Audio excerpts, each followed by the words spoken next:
Good morning, ladies and gentlemen. I would like to call the May board meeting to order, please, and ask you to stand and join me in our Pledge of Allegiance.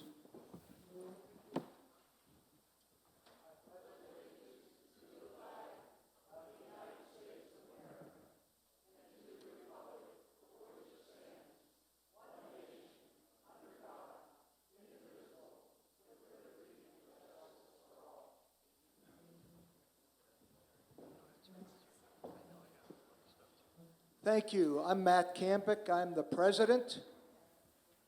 Dan Lendiger, Vice President. Sean Kreiderman, Secretary. Mark Eckert, Treasurer. Larry Santora, Assistant Treasurer. Chuck Hill, Director. Denise Lexell, Director. Walter Yazzie, General Manager. Charlie Shawless, Recording Secretary. You better put that closer to your mouth so they can hear you at home. Charlie Shawless, Secretary. Oh, thank you. How am I doing, Rick? Okay, first order of business is to approve the minutes of the April 24th board meeting. I need a motion.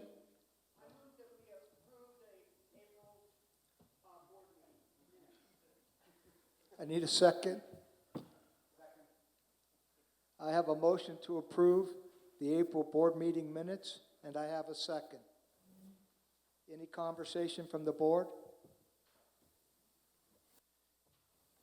Any conversation from our residents?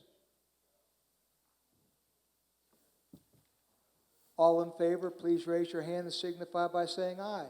Aye. Minutes are approved, Charlie. Next order of business is to approve the minutes of the April 30 special board meeting regarding the special assessment. May I have a motion? I'll make a motion to approve the April 30th board meeting minutes. I have a motion and I have a second. Do I have any conversation from the board? Conversation or comment from our residents? Seeing none, please signify your approval by raising your hand and saying aye. Thank you very much.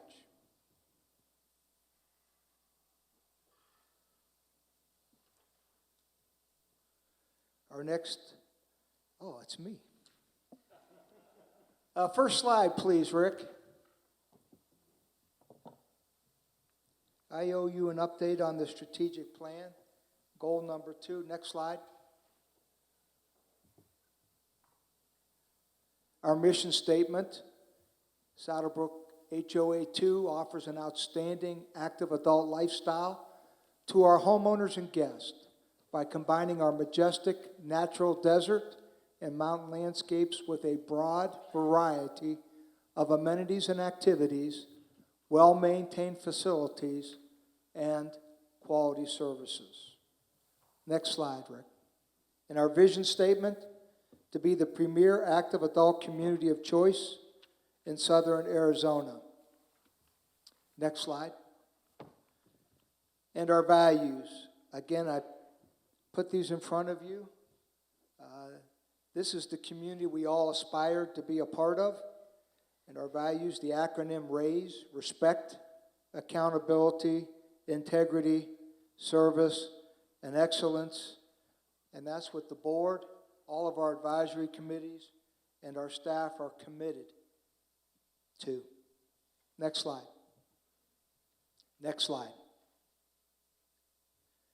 So goal number 2 in our strategic plan is master plan facilities.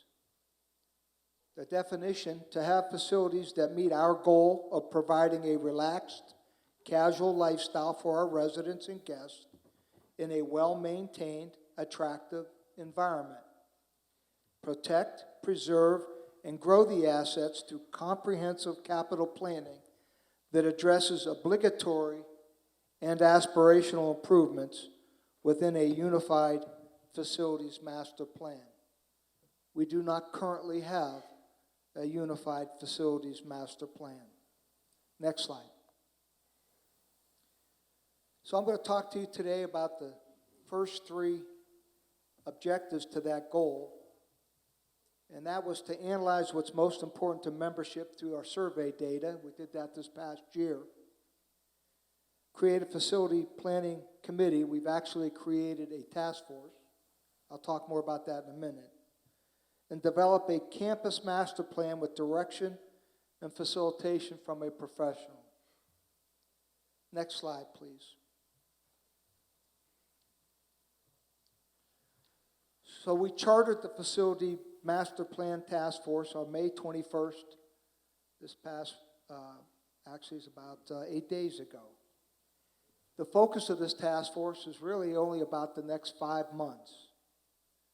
This group of residents, staff members, and board members are going to work in concert with the McMahon Group to produce the first facility master plan for our community. Next slide. The members of our task force, our chairman is Dan Nordhill, Cindy McAlbin, Denise Anthony, Janet Jensen, Penny Bartley, Joe Mudd, Brad Jones. Next slide. From the McMahon Group, we have Kevin Carroll and Glenn Seligman, our general manager, Walter Yazzie, and our assistant general manager, Ray Kuhn. And from the board, we have Dan Liniger, Denise Lexell, and myself. Those are the members of the task force that will be working together over the next 5 months to bring you our first facility master plan. Next slide. We had our first meeting on the 21st of May. We're scheduled to meet once a month for the next 4 months after this. During the first meeting, we reviewed the strategic plan survey feedback and what the residents had discussed through that survey as far as future improvements to our facilities. We went through the process that McMahon Group will use to take our campus and to put it on a sheet of paper that we can work off of and make adjustments to in our monthly meetings. And so I look forward to meeting number 2.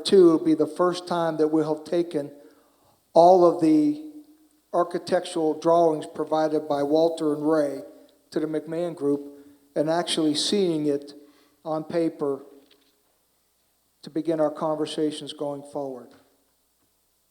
We intend to have our work done as far as inputs to the McMahon Group by the 17th of September. Next slide. So as I've told you, we've started. We did review all the information that was contained in the survey results, and we went through a 3.5-hour session. Our first meeting was 3.5 hours in length to talk about the process, to talk about the campus as it exists today, and the methodology we will be using to go forward. So that is our update regarding the facility master plan task force, where we stand and where we're going. Walter, could we please have the general manager's update?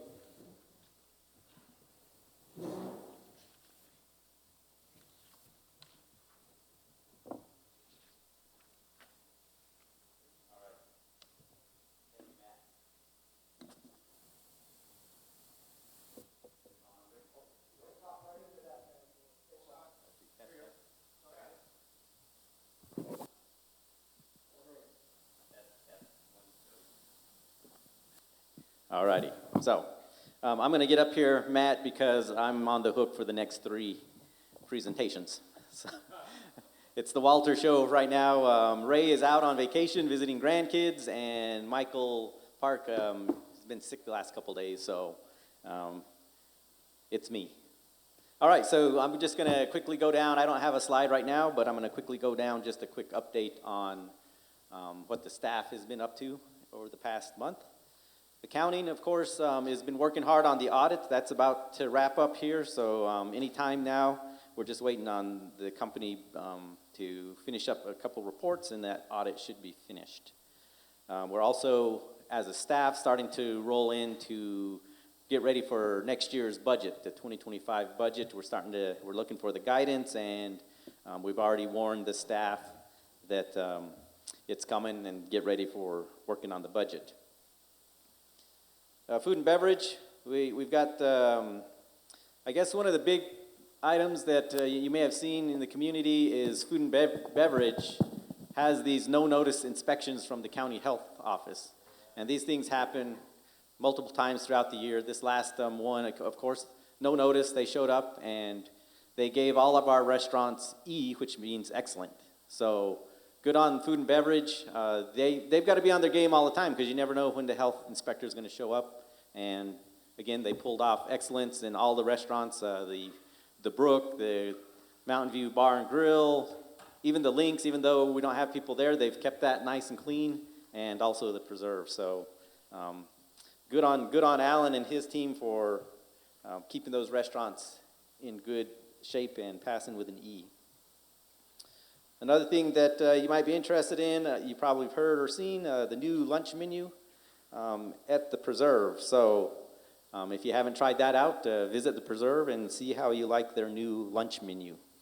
Another thing I want to put and kind of push for residents, to you that are here, you that are watching on YouTube, and if not that, please tell your friends to, guess what, it's coming up to the end of the month of May.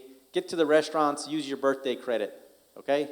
So don't let that go to waste. I mean, it's a free $5 for you. Come in, use your birthday credit if your birthday's in May. And if you've got rewards, we ask you to come in and use those too. Don't just let those sit there on the books. Come in, dine at one of our facilities and use your credits. So I encourage you to take advantage of those benefits that you have. In lifestyle, of course, 4th of July festival, tickets are on sale, so look for those. They have another free concert scheduled for June 27th. The last free concert turned out quite well. They have the bar open.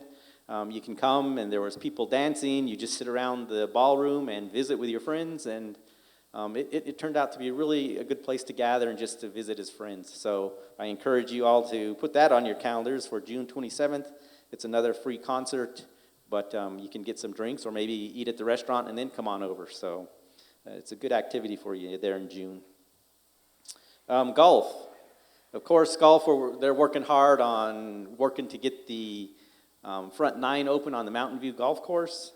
So Paul has been putting a lot of his manpower, even folks from the Preserve, on that to get that ready. In the committee chair meeting this morning, I heard that there was a lot of resident volunteers that went out to work on that for a couple days also, Friday or Thursday and Friday. So again, thank you to the residents for taking ownership and you know, helping out with that effort. Up at the Preserve, Mountain View, it looks like the aerification is going to be finished today, according to Paul's notes. So that's another good thing to get that aerification out of the way. And let's see here. Marketing again is behind everything we do. Everything you see come out on advertising and stuff, that goes through the marketing department. So they're hard at work. One thing that you're going to notice, again, going back to the strategic plan and trying to figure out what you as residents like, there's a lot more little surveys. Not huge surveys, but the smaller surveys, you know, from patrol, or the smaller surveys from fitness centers, more targeted to the items that you're using. So look for those and participate in those so that we can get your feedback, and then that will help us as staff adjust and hopefully make the environment more what you want. So please take part in those surveys. Now, we've got a couple new folks that we've brought on. We've got Bill with us today. Bill's hiding back there over here to my right. But Bill's our facility director. We haven't had a facility director for a while. Ray's been running ragged trying to cover both jobs. So Bill, we'd like to welcome you. And he's already on things and getting things done. So it's a great relief and great to have him here.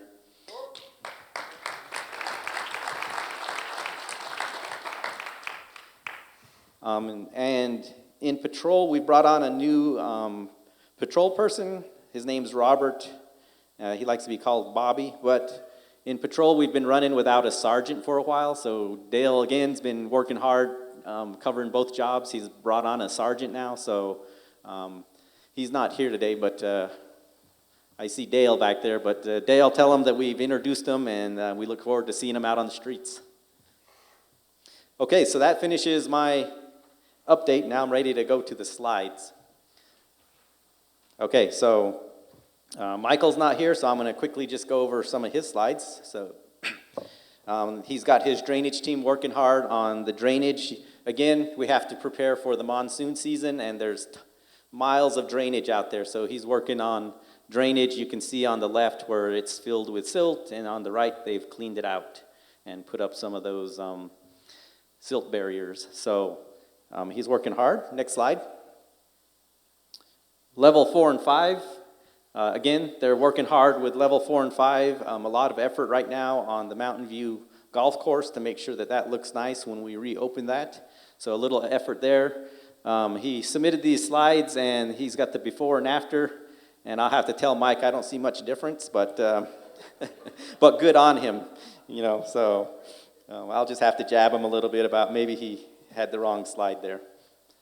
Next slide, please.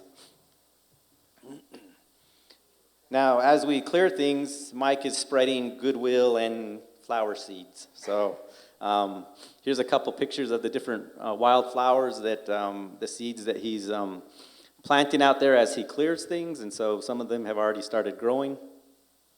So just pictures of 3 different wildflowers you may see behind your house after Michael's done and after they start growing. All right, next slide, please. Okay, so just outside of the Mountain View Golf Course Pro Shop, there was this area where they parked the golf cars, and there used to be grass there, and then we tore that up, and Michael and his team went back in and rocked it and made it look nice. So another item that Michael and his team are working on. All right, next slide. Okay, so let's go over to facilities. Again, I introduced Bill. Bill's been working hard, getting things going. One of the first projects he's working on is this Mountain View pool deck. So this pool deck, we've got the contract awarded to Pima Pools and Plaster, and this is projected to take about 60 days for them to grind down and resurface this whole deck. Right now, the start date is to be determined because we are trying to match this up with the solar heating for the pool. And you'll see that a little bit later in some of my slide bullets. All right, next slide. Another project he's working on is painting of the walls. And this round, we're focused on Unit 48 walls. So we've got that contractor awarded, Arizona Painting Company, and that is supposed to start June 10th. So if you live in Unit 48, you should see some painters working on your walls there. All right, next slide. Down at the pickleball court, we had some issues with a water leak, and so Bill and his team researched, tried to figure out where it was. They finally found it, and I think it was under some concrete slabs, so they had to deal with the concrete slabs and get down there. And instead of contracting that out, they decided to do that in-house work. And as you can see, if you contracted it out, you would have paid about $4,800, but they did it for $1,000. So, all right, Bill, keep that going. All right. Of course, Bill has a tough time because he's got to weigh if he has enough in-house manpower to do things or contract it out. So he's got to weigh that each time he does a project. Okay, let's move on to talking about last year. Okay, next slide. All right, so each year, usually there's projects that aren't quite finished at the end of the year and they carry over to the following year. So this is the case here. These projects on this slide are projects that we started back in 2023. The first 2 deal with the pro shops and getting ready for golf. We've completed both of those, the Mountain View Pro Shop and the Preserve pro shop have new fixtures, new lighting. Most of the work was down at Mountain View, and just a few things were done at the preserve. So in those pro shops, we've finished the work that we're going to do there. Air conditioners, we've installed 3 air conditioners. Again, why is this significant? The supply chain is so long. A lot of these air conditioners aren't available, so it takes about a year for them to get in. So we finally got the air conditioners, 2 for this building, and then 1 up at the preserve, I believe, is where those air conditioners went. So that project's finally finished. We just finished up the 2023 seal coat project. So we're working the punch list there. There's a few items they got to come back and work there. So that's almost done. And then on this building, we have a TPO roof, and it's been done for a majority for quite a while, but we're still working on a few punch list items up here, just above your heads. So that finishes out our leftover projects from 2023. Okay, next slide. Let's move on to 2024. Looking at reserve projects. We've got 4 HVAC units. We got the RFP out there, and we got 2 of 3 proposals in hand, so we're looking at that project. Pool equipment is always something that we deal with. Your heaters, your pumps, filters, all of that equipment has to be looked at every year, and certain pieces are on schedule to be replaced. Ray and his team are looking at other options because, during COVID, we ended up at a point where we couldn't get chlorine, and we had to close a couple pools and just leave one open in order to reserve use our chlorine wisely. So they're looking at other options other than chlorine. I'm not sure how far down the road we'll go and what technology is out there, but Ray's looking at that also. We talked about the Mountain View pool deck. You saw slides on that. Other projects that we're working on are right here at Desert View. The sport courts, the tennis courts, and the multi-use court are going to be resurfaced. And it looks like they've awarded that to the Elite Sports Builders to resurface that. They're looking at the preserved pool furniture and shade. Again, we talked about Unit 48 painting of the walls. On the books, there is a common area maintenance facility study, but we're putting that on hold because of the master plan that we're going through, so there's no need to put effort there until after we find out what the master plan is going to recommend for the common area maintenance facility. And roads, okay, we talked about the 2023 project that just got finished. For 2024, we still have, we finished the crack seal. We've still got mill and pave of unit 27 and 29. So if you're in those units, that's coming your way. And we also got the 2024 seal coat project that's been awarded to Roadrunner, I believe, and I don't have a schedule on exactly when they're going to do that. All right, so that covers our projected reserve projects. Next slide, we're going to go to the CIF project money. Again, we mentioned the facility master plan. The Mountain View pool solar heating. I mentioned this when we were looking at the pool deck, Mountain View pool deck. There's the Mountain View pool solar heating project. That's been awarded. And so now Bill is doing the process of coordinating that project and the deck project, since it's the deck project's going to take 60 days, so that those 2 projects will happen at the same time. And finally, we've got some lighting issues here. In fact, these lights above you are still, I'm not sure if they're the halogen lights, but they're not the LED lights, because when we put LED lights here, they flickered. The system makes them flicker. So it's just an older system. It's not your standard 110, 120 power. It's 270. And so it's a little bit more tricky with the controls. And so they're trying to figure out how to update that system so we can get LED lights in here. All right, next slide. That finishes the project updates. The board wanted a few items for me to update them on. So there's a house that we own up on Rocky Terrace. So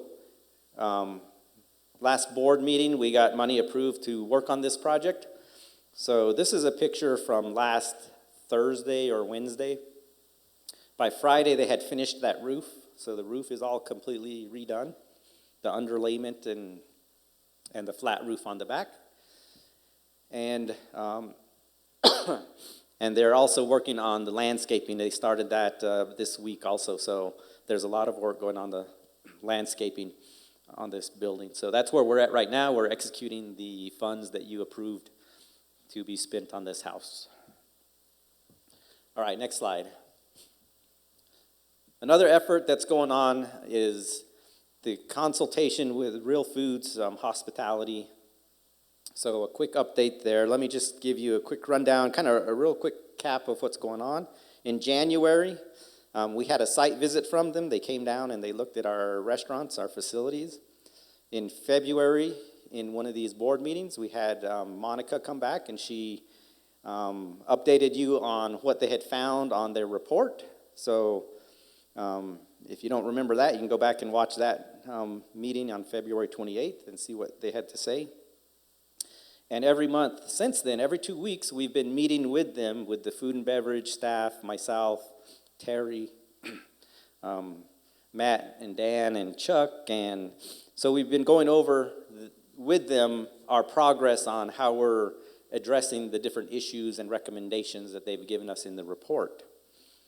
So some of the insights that we've got from Real Foods, the first one I think was really important. It was a reality check with similar operations, because a lot of times we were getting hit with, well, your COGS are too high, and you're not doing this, you're not doing that.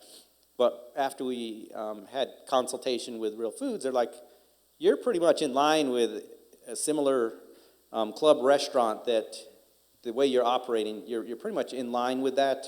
So you're not way off base. The thing that they ended up pointing out was really the thing where we struggle is with the labor. And again, it's not uncommon for communities like this to struggle with that, because you have a peak season and you have the slow season. And so we're always struggling to try to keep the balance, keep our staff at the peak season, but then you lose them, and then you got to retrain people to readdress the peak season. So that's another thing that they pointed out.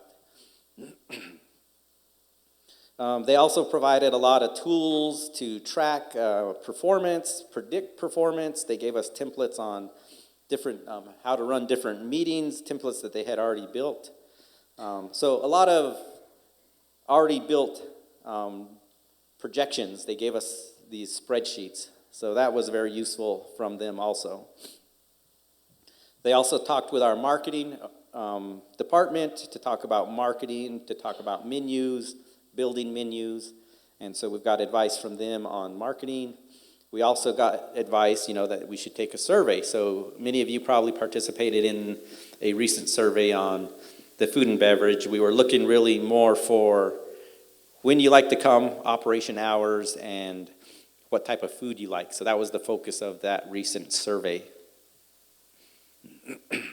Another thing they provided us is a set of KPIs. And so they gave us a set of KPIs saying, if you meet this level of COGS, if you meet this prime rate, if you meet this at your wine and your beer COGS. So they gave us different targets, and they said, if you meet these items, you could you could possibly get down to a subsidy of about $250,000. But that's a long ways from now, but we got to keep chipping away at it. But they did give us, at least the numbers look good, okay? So the numbers look good. They said you can reach this if you follow these numbers. And finally, they also gave us a tasker list that has a 30, 60, 90-day list of different tasks that we should be trying to meet. Again, a lot of these things go along with the templates they gave us, the training, different meeting formats, different reports on KPIs, getting some member feedback from marketing. And then, so the last two items on this list that I have at this slide are really the last two things that we have to do, and we're working on reviewing operational hours. Yesterday we had a meeting with Real Foods, and we talked about, they crunched a bunch of data on coverers and when the restaurants are open and when they're used, and so they gave us their initial report on different hours, we could look at cutting back operational hours. Again, this goes back to the fact that the thing that's really driving our subsidy is our labor. So if we can find somehow to minimize our labor, cut down some of the hours on our labors, this will go a long ways in meeting all of these COG and different objectives that they've given us. So we're working on reviewing operational hours. We'll continue to work on menus and try to adjust menus each time we roll out a new menu. We'll be trying to adjust those. And the last thing is that they mentioned was the Brook and Mountain View Bar and Grill. They recommend that we combine the name. I mean, it's still all going to be the same operation, but so we're working on recommendations there on, how to make that just one name instead of two names. So, all right, so that's where we're at with the Real Foods consulting, and we're pretty much done in June. We didn't see any reason to keep them on and continue to pay for their services because we think that we've got, right now, everything we need from them, and we're going in the right direction. So, all right, so that is the Real Food update. Next is, someone asked about the credit card fees. So how are we doing with the credit card fees? So if you look at the slide, on the left is numbers from March. If you look on the right, those are numbers from April. And they're pretty similar. So the revenue that we've got from the fee was almost $8,000 in March. And what we were charged by the credit card companies is about $10,673 there. So that means the HOA actually paid $3,218. Where in the past, if we weren't collecting the fee, we would have been paying the $10,000, right? So the same situation in April. We collected about $6,873. Credit cards were costing us about $10,000. So again, we avoided the $10,000 and we've only spent $3,206. So as you can see, the credit card program is working well. We're recovering a lot of those fees that we were in the past paying. So that's all I have. I think that program is working as planned. So go ahead and go to the next. Okay, so the Mesquite Grill versus the Brook. So the Mesquite Grill has been closed for about a year. So just took a quick look at what did the year look like. Since it's been closed a year, we've had a year's worth of operations in the Brook. So if you look at that, on the left is just looking at the month of April. So let's compare the month of April in 2024 and to the month of April in 2023. So the Brook in 2024 brought in $60,000, and the Mesquite Grill back in 2023, same month, brought in $50,000. So that's a 17% increase in revenue, Mesquite Grill versus Brook. Now let's look at the year to date. So how were we doing in April year to date? So the Brook, again, in 2024, had brought in $267,000. A year earlier, the Mesquite Grill had only brought in $199,000. So that's a 33.9% increase in revenue, having the Brook versus the Mesquite. So again, I think another good call for the board on setting that up, and it looks like that's been quite successful. All righty, and I believe, Matt, that completes my updates and briefings. Thank you, Walter. Anybody have any questions for Walter?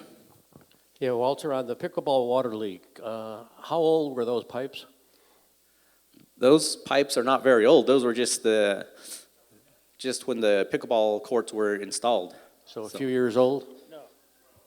They were built in 2012. They were finished April of 2012, and that's when the pipes were put in between January and April 2012. Oh, that's the old water, okay. So, Do we know what caused the failure? say that again. Do we know what caused the failure? I am not sure. Do you know, Bill? We're going to call you down right away. Yeah, you should have.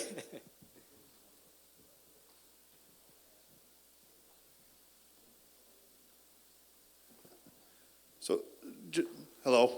Just real quick, it was a line disconnect. Whoever had poured the footing had reconnected the line improperly. So over the last couple of, I don't know, I think those footings were put in, I was told, a couple of years ago. But anyway, vibration, things of that nature, eventually detached the pipe that you saw and allowed the water leak to come through. So it was basically a big water underscore from the sidewalks. But we've got it all paved, everything's done there now, it's all fixed. So I hope that answers your question. It's just a disconnect vibration. I just want to make sure there's no signs that this is going to happen in another place, somewhere else in the pickleball courts. I can't predict that. All I can tell you is I hope not.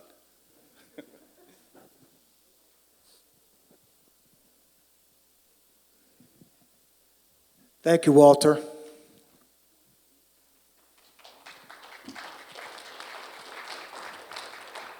I'll invite Terry Dempsey to come forward and provide us with the April financial update.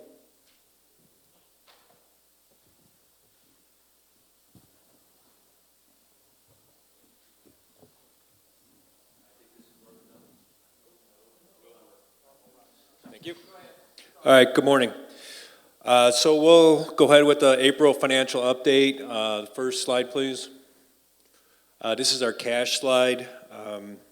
Operating cash is at $5.7 million. It's down from $6.1 million in March. Reserve cash is at $4.4 million with $3 million restricted cash due to a loan covenant that we have. CIF cash is at $1.3 million for a combined cash of $11,607,000. We used $565,000 of cash in March. Okay, next. All right, so this slide is basically our combined income statement. April had net income of $107,000 before depreciation. April 2023 had net income of $248,000. Year-to-date income is $461,000 versus $805,000 in 2023. Operations revenue for April is 3.69% better than April 2023, and year-to-date revenue is 2.33% better than April year-to-date of 2023. So doing a bit better than 2023 from a revenue standpoint. Restaurants had another good month in April and 146% better than what April of 2023 was.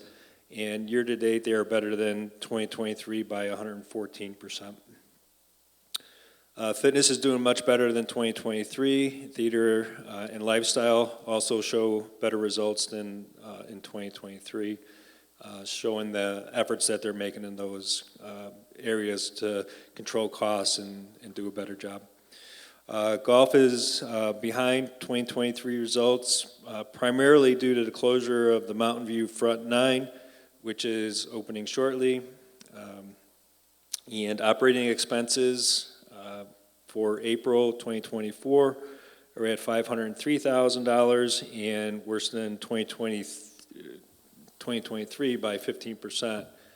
Year-to-date is better by about $132,000. Directors are doing a good job being aware of their budgets and also controlling their costs. So, all right, next slide. 2024 reserves. Walter explained the reserves that are in the pipeline right now as far as expenses. These are expenses that we've actually just have already paid for. So aside from the golf loan, which is being repaid at $119,000 a month, there hasn't been a lot of activity in reserves through April. The largest amount is the $183,000 for roads and golf maintenance items that total $131,000. So that's where we're at on our reserves. Next slide, please. This is F&B for April combined. F&B for April has Again, another positive month with a $6,000 net income, which is up 146% from 2023. Year-to-date is 13%, or $13,000, up 114% from 2023. Mountain View Banquets revenue is trending positive and projected to reach $2.2 million for 2024. And, next slide, please, for that. So this is the revenue projections. So Mountain View Banquet revenue is trending positive and projected to reach $2.2 million for 2024, which is $200,000 over 2023. Preserve revenue is projected to reach $1.2 million, is about $60,000 greater than 2023. So the blue is the Mountain View, and the orange is the Preserve. So both of them have a positive trajectory. Next slide, please. Our COGS, Walter touched on this. Our COGS for Mountain View is 33.2%, and the experts at Real Foods say that these are really good COGS that we have, being a club environment. Green is Mountain View at 33.2%, and the blue is Preserve at 38.2%. That we're going to see fluctuate a little bit. We have a new chef up there, and some learning curve is happening there with the percentages. So we'll get that straightened out soon. Next slide, please. This is our golf combined results. Golf for April has a subsidy of $62,000 and year-to-date subsidy of $208,000. Again, this is due to the Mountain View closures, so that's we'll see how that goes after Mountain View opens up and we get into a regular time period aside from the summer months. And the next slide, please. So this is the dues allocation year-to-date through April, which is $1,166 per rooftop. And restaurants, fitness, theater, lifestyle all had net income, so they have zero allocation as far as subsidy. Reserves were $393. G&A was $311. Facilities came in at $216. Common area, $139. And golf was $72 per rooftop, and patrol is $35 per rooftop. And that wraps up the April financials. Thank you, Terry. Any questions of Terry? Thank you, sir. Mark, let's talk about the 2025 budget guidance. Hey there. Yeah, before I get into this, I just wanted to comment, that's really a fantastic report. I mean, it shows what the staff has been doing and the efforts, the investments with Real Foods.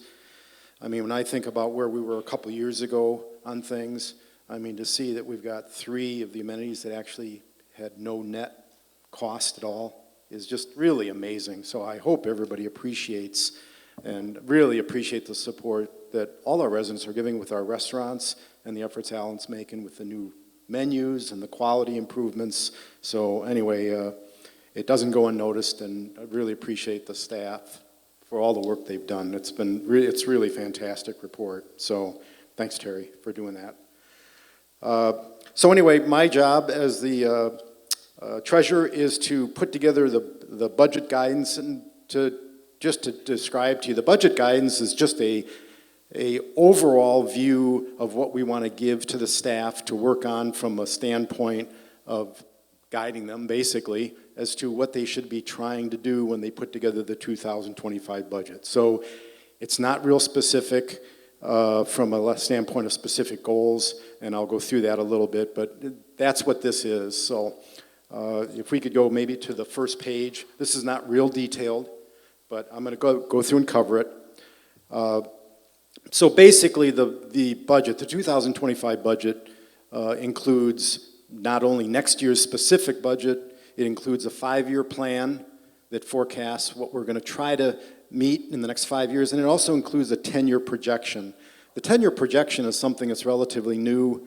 We basically had to do that when we started figuring out our long-term financial plans. We never really had it before. For the assessment, we had to do it. Assessment vote, went the way it went, but the good news was to do that assessment and provide the right information, regardless of how you ended up voting, required us to put together a really in-depth review for 10 years of where we were going to be to get over that hump of our reserve expenses. So we're going to keep that now as a permanent plan, of part of the plan, as a rolling effort. So the second goal of the objectives is to, obviously, the most important thing really is to maintain the association assets and ensure that the resident lifestyle quality continues to be done, the reason why we all moved here, in the most cost-efficient way. That we're always working, the staff's always working to try to be efficient with that. But the important thing is to make sure that you guys all continue to see the quality of our experience in living here that you moved here for. So, and then, of course, I did mention the 10-year financial objective, to have a 10-year projection. All of you that came to the previous meetings for the assessments saw that data that was put together. We're going to continue to do that. We're going to have to do that again once we know the results of the assessment that's not due till the middle of June, because then we're going to have to go through and figure that out. So, next slide. So from a budget guidance standpoint, it provides for all the elements in the budget. So just as a review, you've got the operating budget. That basically pays for the day-to-day operation of everything we have. The salaries, cleaning things, the food, everything that's involved with what you see day to day. The reserve budget is specifically set aside to pay for things that we own that are going to have to eventually be repaired, replaced, improved, whatever it is. It's tied to the things that we already own as an HOA. And of course, that's been one of our biggest challenges, to try to plan better and provide more money for that, because there's a shortage, and that's just the reality of having an HOA that's been handed over by Robeson or any other developer. It's not uncommon for us to have a problem like that.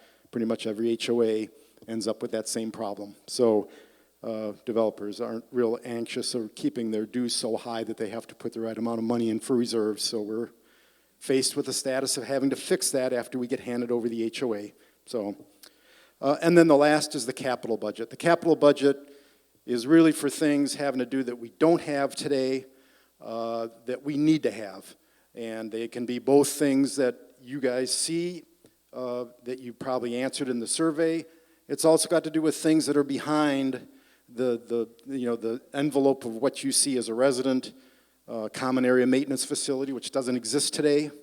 None of you know anything about that, but that's certainly going to be something that's going to come out. And again, that's going to be worked on when we do this long-term plan, to be able to plan on where we want to spend money for future new things that we don't have today. Next slide.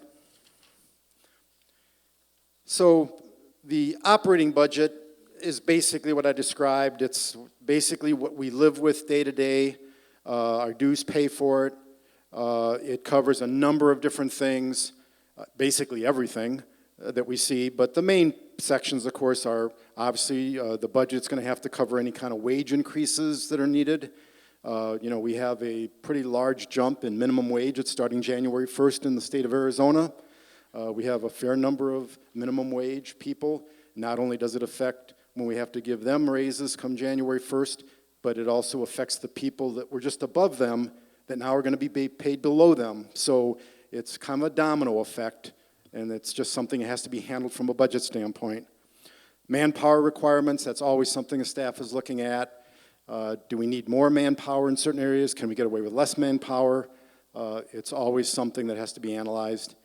The cost of utilities, if there's any changes in costs and taxes, that has to be all figured in. The cost of goods and services, which is certainly something that's going to vary. It's certainly varied a lot in the last few years with inflation. That seems to be settling down a lot, but still, that has to be taken into consideration. From an income standpoint, home resales and new construction, those both fund things that put money into one of our different tills, and so we have to project where we think that's going to be from a standpoint of resales as part of the formula. And of course, the amenity income. You know, most of our amenities provide no income at all. So the total cost for most of our amenities is paid for by your dues, whether it's roads or whatever it is. But we do fortunately have a few amenities that actually generate income that offset a large percentage or all of their costs. And those are obviously, that's very important for that to be analyzed and projected out for next year, because it all goes into the calculation of what the bottom line ends up being. Next slide, please. So the reserve budget, which is another big part of what we have to deal with, of course, it includes an update on all the 2024 projected completions. As Walter mentioned, there's going to be some carryover from 24 to 25. We're not going to finish every project that's budgeted in 24 and maybe is awarded in 24, but because of delays or deliveries or whatever it is, there's always going to be a certain percentage that goes into 25. That just has to be figured in. The staff has to look at every one of our assets and figure out the condition of the asset. We have a reserve study that's done. The reserve study is a very general study done by an independent company. Last 2 years ago, it was Reserve Advisors that we hire. What they do is they look at all of the assets that we have. They look at national averages on life of the asset. They estimate what the cost could be. Of course, the last few years with inflation, some of those costs that were estimated from 2021 aren't so accurate anymore, we're finding. But that is something that has to be looked at. So the staff looks at that, a report as a resource, and then ultimately looks at every one of the assets that's in each one of their departments and figures out, okay, what do we really need to repair, replace, fix? What can we delay? Sometimes there's things that are actually in worse condition than what we projected, than what Reserve Advisor says it's going to last till 2028. Well, guess what? Didn't last to 2028. It's got to be repaired next year. So that's all part of the work the staff does in making a recommendation to the board. Again, we have to have a consideration of the facilities master plan when we start making, before we can make any decisions on capital improvements or the reserve, we have to have some idea from the master plan. So it's going to be important we get some sort of results from that in September as scheduled, so that can be incorporated into the budget next year. And of course then recommended source of funds. Part of the whole process when we do the reserve budget is we have to figure out, okay, now we've got all these costs we're going to have to spend for next year and for future years, how are we going to fund it? So that's all part of the process. Next slide. And the third piece is the capital budget. Again, there are two general parts of the capital budget that are looked at. There are items that we buy that are new that we don't own that are really primarily for operating efficiency or for cost reduction. They don't necessarily go directly to the enjoyment of the residents. A good example of that is the $90,000 we're spending for the solar heating, which has really a very good ROI. You can't say that you're going to enjoy swimming in that pool any better than you did before, but the HOA is going to save a lot of money from an energy standpoint over the term by making that investment. So that's an investment that really helps our operations. The other part of it is a investment that would be for enjoyment, something that you guys actually would enjoy seeing no matter what it is. And those are the two big pieces of any capital budget that we have to do. And again, all those have to be integrated with the facilities master plan that's being worked on. And from a standpoint of leases, we always look at leases versus purchase price as an option. You know, there are places and times when a lease is the right thing to do, that is the lowest net cost to the HOA. And that's a decision that has to be made. Whenever we look at something that's expensive, we have to make a business decision. What is the best choice for the HOA from a standpoint of how do we provide it? So, and then of course the final big decision is the allocation. Every year the board is going to decide on how much of the income that goes into the CIF fund, which comes from the resales of homes. We do have the power as the board to move some of that money into the reserves to help, you know, build up the reserves more. And that's a decision that's made as part of the budget process also. So, next slide. So this is just a projection of some key dates that would be involved with regard to residents. This is not finalized. We're still working on the calendar. It probably won't be finalized for at least a few more weeks. But this gives you an idea, at least where we are today. I haven't included all the steps involved. There's a massive amount of work that's done by the staff, by the board, to help work on this. But these are the kinds of dates right now involving residents, where the residents can come and participate in the budget process. So today, of course, is May 29th, where we're doing the budget guidance to get approved by the board.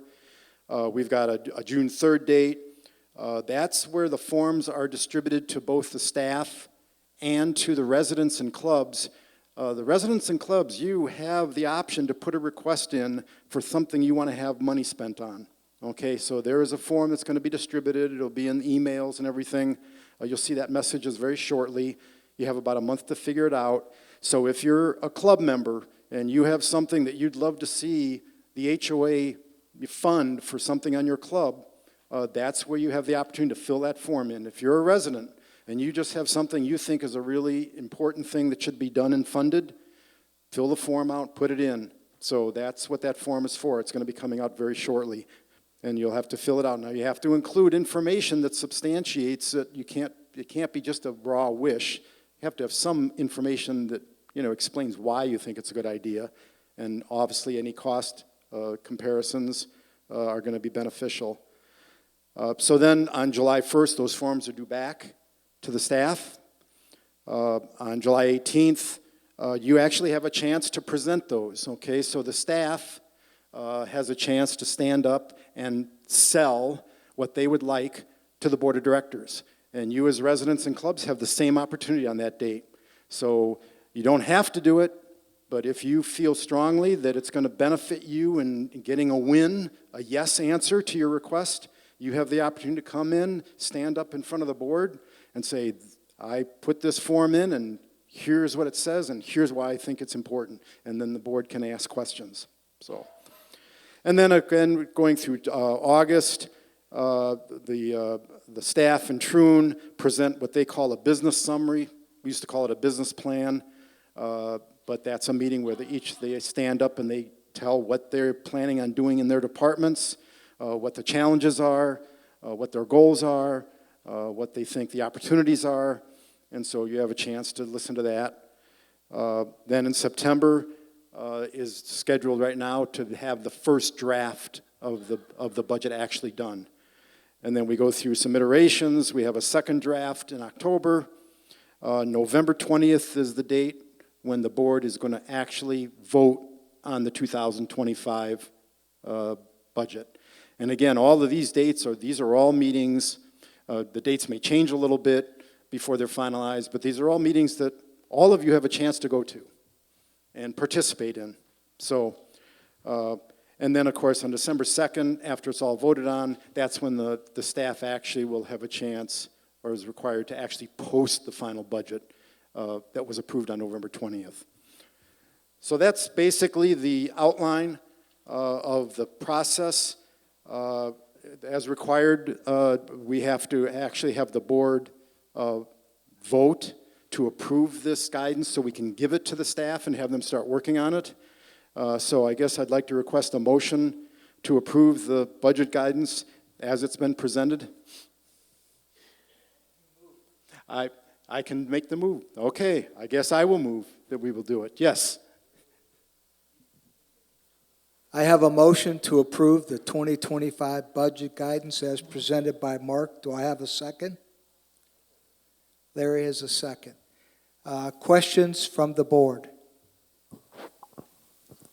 Mark, on July 1st, it says receive back forms for requests from staff, Troon, and club. Who receives those? Thanks. I probably need the microphone to do that. The form actually, they go to Terry. So the staff assembles all those forms. They put them in an organized way, like an Excel spreadsheet. They group them by what type of expense they probably would be, whether they'd be reserve or whatever. And that's the process that would go through after the forms are received on July 1st. Then on July 18th, it says staff, truant clubs, and residents present capital budget request. Who are they presenting those to on the 18th? Well, officially, they're presenting it to the Finance Committee and to the board, but it's an open meeting, so any residents that want to come are welcome to sit in and participate in that process. In the past, we've had maybe 2 or 3 residents, okay? But certainly, anyone that's of interest has the right to come and participate. But they're presenting it to the Finance They're Committee? presenting it to the Finance Committee and to the board. Okay. So on the 15th, staff, truant, presents business summary plans. Who is that being presented to the Finance Committee also? Well, Finance Committee and board. Again, the presentations are all to both groups because the Finance Committee gives recommendations to the board, but the board ultimately are the people that are going to do the approval. So both of those are to both groups. I just know from previous years, I've been involved in this for 3 years now, and most of these have been presented to the Finance Committee. The board was there, and pretty much the Finance Committee told the board, you know, you're a resident, you're sitting in the seats, but we don't want any comments from you. And so you're saying the board will be up on stage with the Finance Committee, and they will be able to make any As far as I'm recommendations? concerned, the Finance Committee and the board are the same team when it comes to that. Okay, so that's changed then? Yeah, I mean, Okay. the important thing is that the board and the Finance Committee hear all of this information. The Finance Committee, after they digest it, are going to give their recommendations to the board. The board is going to take the recommendations from the Finance Committee. They're going to take all the data they heard personally. They're going to weigh all those things, and they're going to come with a decision as to what needs to be done, because the decision ultimately is the board decision, along with any kind of information they might get from residents, if residents have questions or comments or something like that. So that's the process. Yes, it's you know, I know we participated in the meetings in the past, but I think we'll probably just try to maybe make it a little more common as far as maybe how the room's designed, whatever. But that's really the way it should work, and that's the way the plan is for this year. Okay, thanks, Mark. Any other questions from the board? Yeah, Mark, is the form going to be online so that if I, as a club member and go through my club, want to do it electronically, I can do it, or does it all have to be done by hand? No, the form has who to send it to at the bottom of the form. It's, you know, it's a document that can be done. If you want to fill it out, you can take it into the office and just hand it in as a document you wrote on. If you want to fill it out and email it, it has Terry's email address. Okay. So you can deliver it any way you want. Thank you. Walter, I have a question for you. Do you have everything you need for you and the staff to move forward? We do. We've met, talked with Terry, so we have what we need and the direction we need. Okay. I have to do resident comment, right? Resident thoughts, comments? Could anyone on the board please explain why we're in the residential housing market?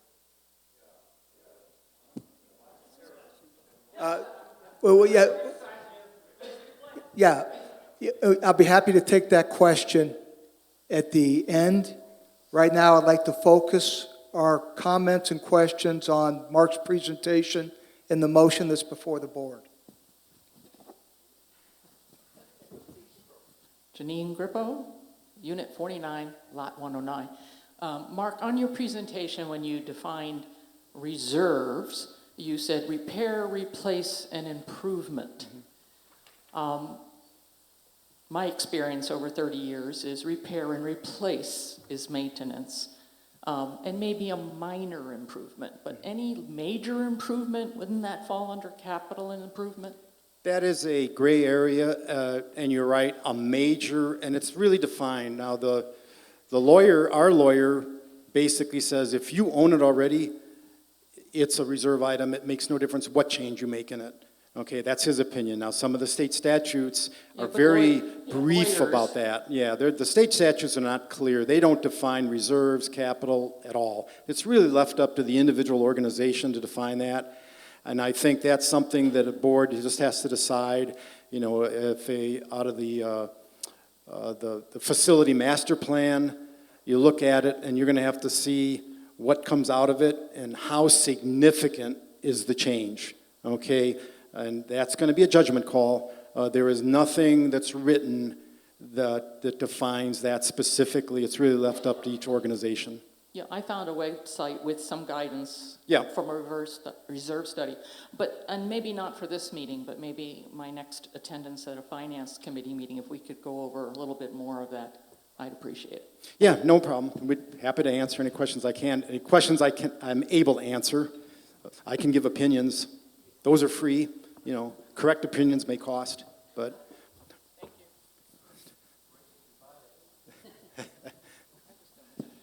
So, any other questions? Okay. Thank you, Janine. We have a motion to approve the 2025 budget guidance. We have a second. All in favor, please raise your hand and say aye. Aye. Thank you, Mark. Are you going to introduce Kathy? Ladies and gentlemen, I'd like to introduce the new vice chair of the ALC, Ms. Kathy Nordine, who will now present the brand-new ALC guidelines. Thank you, Sean.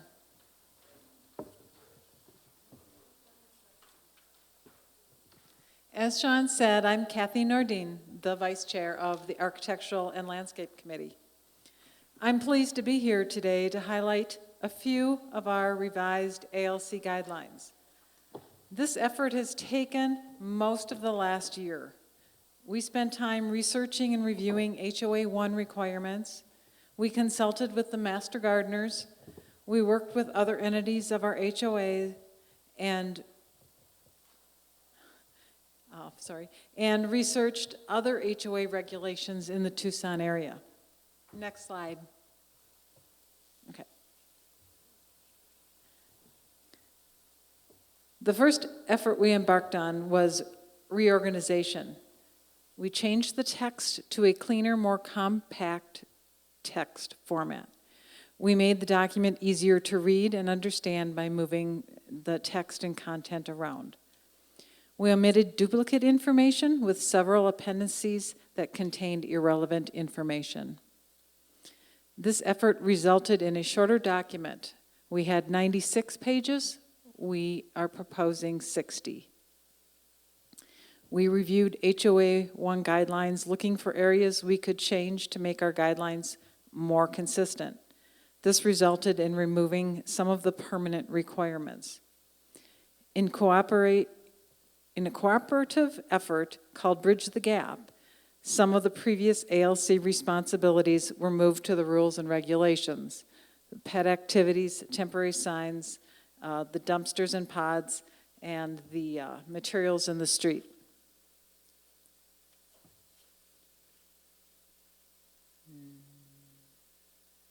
Next slide. Next slide. Okay, that one. We added 2 new sections to the guidelines: rainwater harvesting systems and exterior water filtration systems. Changes were made within the current sections. We allow roof drainage from downspouts to splash blocks or dry rivers. Christmas lights can be illuminated starting the weekend before Thanksgiving.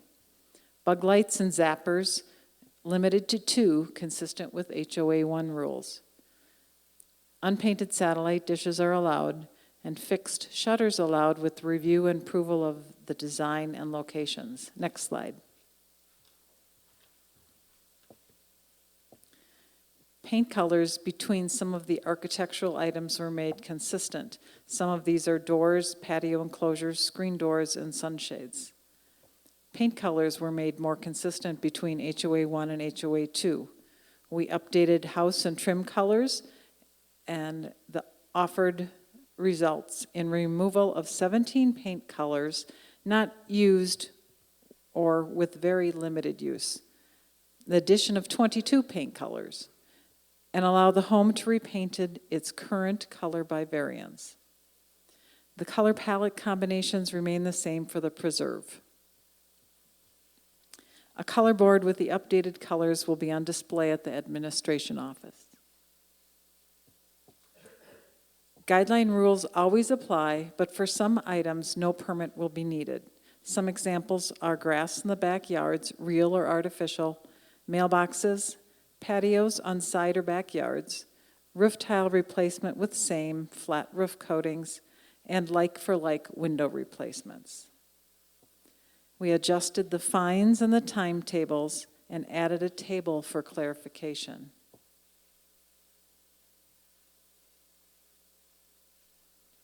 Okay, and we updated the prohibited plant list to include changes that allow 5 types of Palo Verdes and 1 type of fountain grass. Next slide.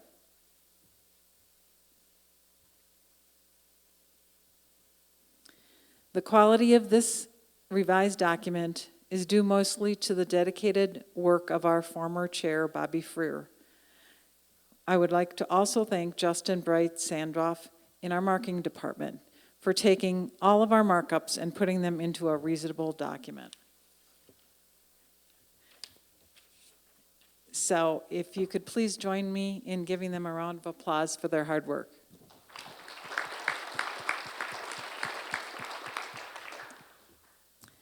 The ALC is requesting the guidelines to be posted on the website for a 21-day resident review from May 30th to June 19th, along with a summary of changes, and post the house paint and trim paint color palette. Before you go anywhere, I just want to take a second, if you don't mind. This is Kathy's first opportunity to stand in front of you as the vice chair. She's not nervous at all. And like the rest of us, when you stand up here, it's a little intimidating to look out there. But I want to share with you the last 12 months of our ALC committee. Kathy mentioned Bobby Freer's leadership. Bobby recently resigned from the ALC.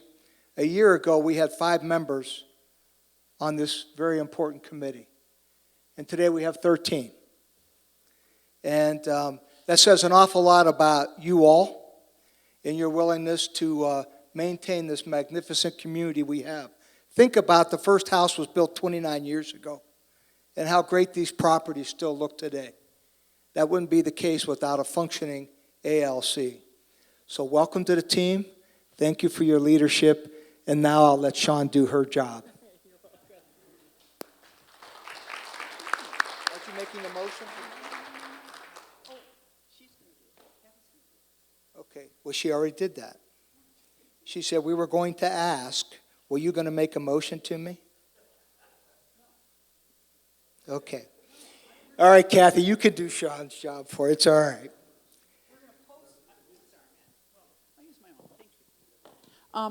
We don't need to make a motion. We're just telling you all that we're posting this for your comment for the next 21 days. And then at the June board meeting, after the ALC goes through it one more time, I'm delighted that I only have to look at 60 pages now instead of 90. We will make a recommendation to the board to accept the brand new revised. There's not a lot of new stuff in there except the water harvesting and downspouts. That the board approve this more user-friendly, easier to read, with great formatting document so we can keep our wonderful community the way it is. So that will happen, Matt. I'll be happy to make that motion in June.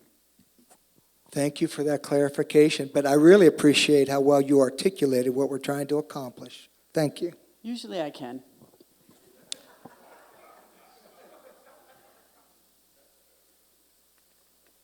All right, Larry, let's see how you can confuse me. Are you going to introduce Bob?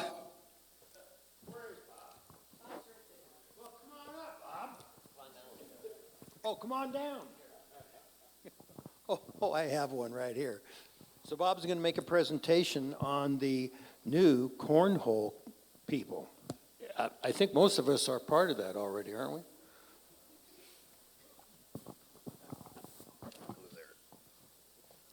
Get my spectacles on so I can read what I'm going to say. Good morning, everyone. I'm Bob Andronowitz. I'm the current interim president of the Saddlebrook Cornhole Club. This is a new, exciting club created for our community, by the community. I'm here to give a brief presentation and an overview of what our vision is, as well as the activities that have taken place so far for the club. Our vision is to establish a new facility to enhance the Saddlebrook homeowners experience. We want to create a social sports club in Saddlebrook. So this is going to be a blended club to bring excitement to the community. We want to offer a sport that any resident has the capabilities to participate in. So there's going to be no limitations at all. We want to offer a fun experience as well as a competitive experience when it makes sense, regardless of the level of player skills. We also are doing something to benefit the community where we are going to repurpose an existing sports court that has been sitting in a state of disrepair and really hasn't been used to its fullest potential. So we want to really minimize the cost of the club creation by taking advantage of this. And the last thing is we want to create a maximum homeowners experience at minimum costs. Next slide, please. So it's amazing to find out there's a lot of people that don't have a clue what cornhole is. So this is basically just a quick representation. Cornhole was initially known as sack toss or bags. It's kind of blended based on the geography that you live in. And it was created at first to be just basically a lawn sport, but it has grown in popularity, and this sport is actually pretty well limited to North America. And the idea is you have two boards, one at opposing ends, you have a couple players, you have some bags, you throw it, and you score. It's a very simple concept, but a very fun game. And the scoring varies based on the position, whether you put the bag in the hole or whether the bag's on the board, etc. Next slide, please. So people may not be aware where this sports court is. It's actually physically right behind this building over here. So it's been there for a while. It's been used over the years for several different things. So in this picture, it's the back top left green shaded area is the area that we're looking at repurposing. Next slide. We were initially tasked to see what could we come up with in proper utilization. So we spent a period of time and basically laid out the dimensions of this court, and we felt confident that we were able to position 10 lanes for utilization on the court itself. Having one side where there's going to be a little bit less traffic on the top, and then on the bottom having it set up for both primary and secondary walkways to get in and out of the facility. Next slide, please. This is a representation of what a court diagram actually looks like. And I positioned it so we have two side by side, so it gives you some visualization as to the distance between the actual courts. So a conventional court has a distance from the face of the box to the face of the box of 27 feet.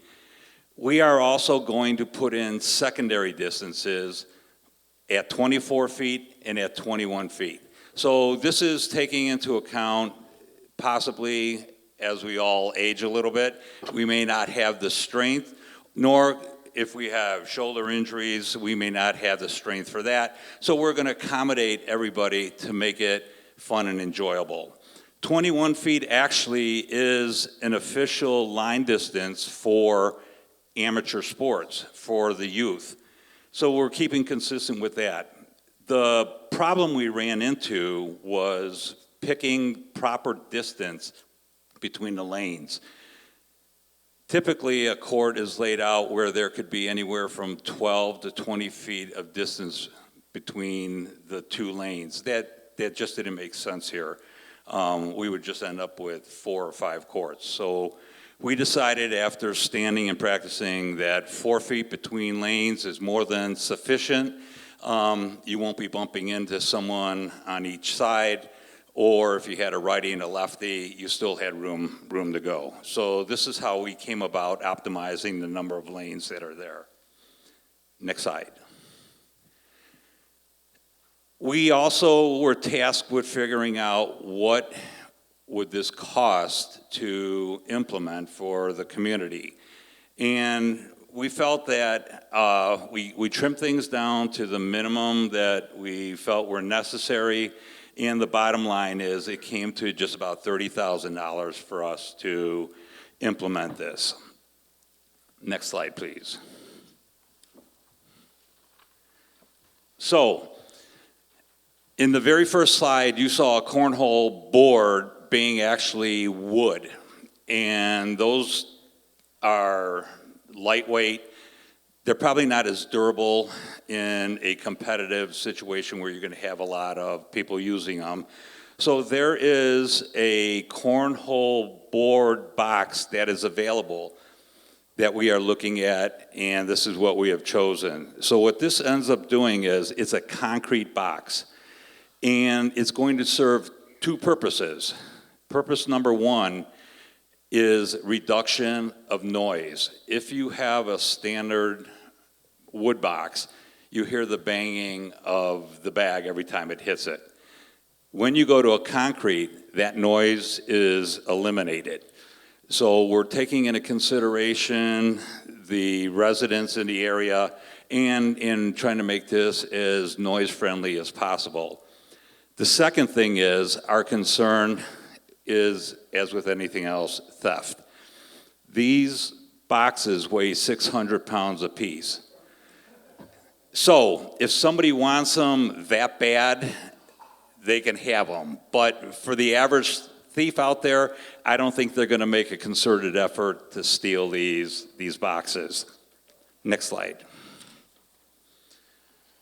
We do have an option of putting on a logo onto the box. So these boxes get custom built, and the logo gets applied and gets buried underneath the surface before the finishing stage goes on.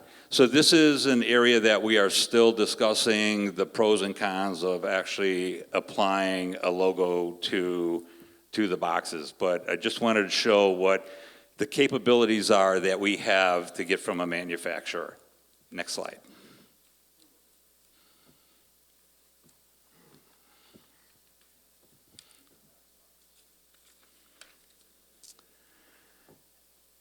So there was an initial meeting several months ago, and it was a meeting to check the interest of the community. And that meeting was very well represented. We had probably about 50 to 55 residents in attendance, and at the end of that meeting, there was a creation of 2 steering committees. One was a design committee, one was an operations committee. But there was also a board, an interim board of directors that were slated.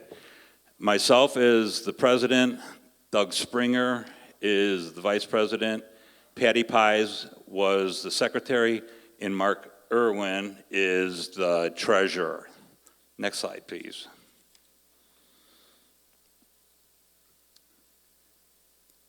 This is the operations portion. The design portion was everything you saw up until this point.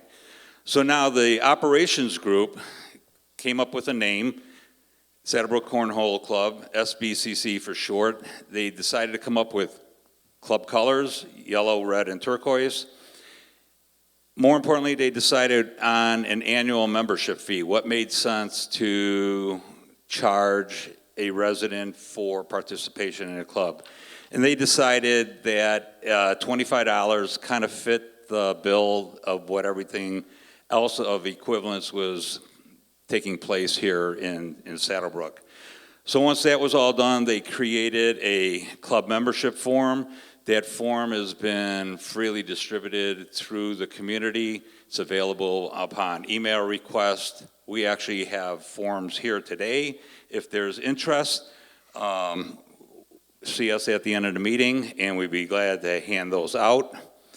We also decided that, as with anything else, there's one facility, 10 lanes, so how are we going to maximize the utilization of this? So it was decided that club members would get primetime use of the courts. We would hope that as time went on, there would be leagues that would be created. We also thought of this as opportunity for units to hold maybe unit events at there.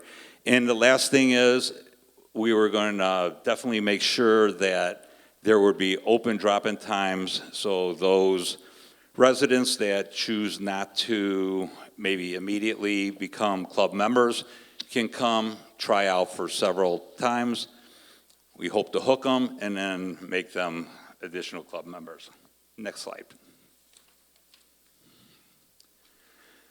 A lot of this has taken place. This was the initial publicity push that we made. We put articles in the Saddlebrook Notes, the Progress, Monday messages, several went out. There were email blasts. We asked for our unit rep committee to be involved. We passed information along to the committee itself, who passed it down to the unit reps. Hopefully that information was disseminated into the units. We are looking down the road that participate in the activity fair that normally takes place at the beginning of the year. And once this thing launches, we are going to have an open house. So people can come, they can socialize, they can see what the sport is, they can see the finished good when it's all done. There's been work already done on creating a draft version of the bylaws. And then our target for this right now is very late September to very early October. It, again, depends on a lot of different things, when the courts get refinished, when we can actually get the cornhole boards from the manufacturer, and when we can get some preparatory work done when it's not 100 degrees outside. So there have been subsequent activities. There was a second community meeting, again, very well attended, 50 to 60 participants. And we've had subsequent follow-up steering committee meetings. And as we stand here today, we have over 70 residents that have already pre-signed up to be club members. And that is all that I have. Thanks, Bob. That's great. You know, I was at the first meeting, organizational meeting. There was a lot of excitement in that meeting. I missed the second one because I was in another meeting.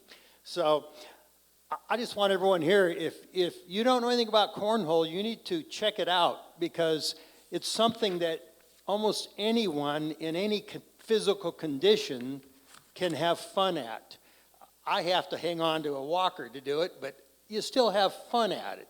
So I look at it as, you know, I used to play pickleball. Can't play pickleball anymore. You have tennis players, golfers. We get a little older. In fact, this community is aging much faster than most like communities. So this is the next step, to have a social, fun sports event that you can participate in. So I'm going to make a motion. And the first thing I realized was that I need stronger glasses because this lettering is so small.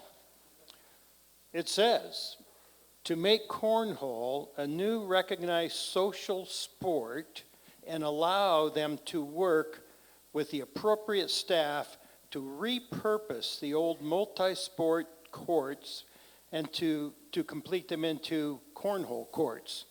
The club would design, which you've already done, develop, manage, and initially fund as required the new Cornhole Center for the use for its members as well as non-members.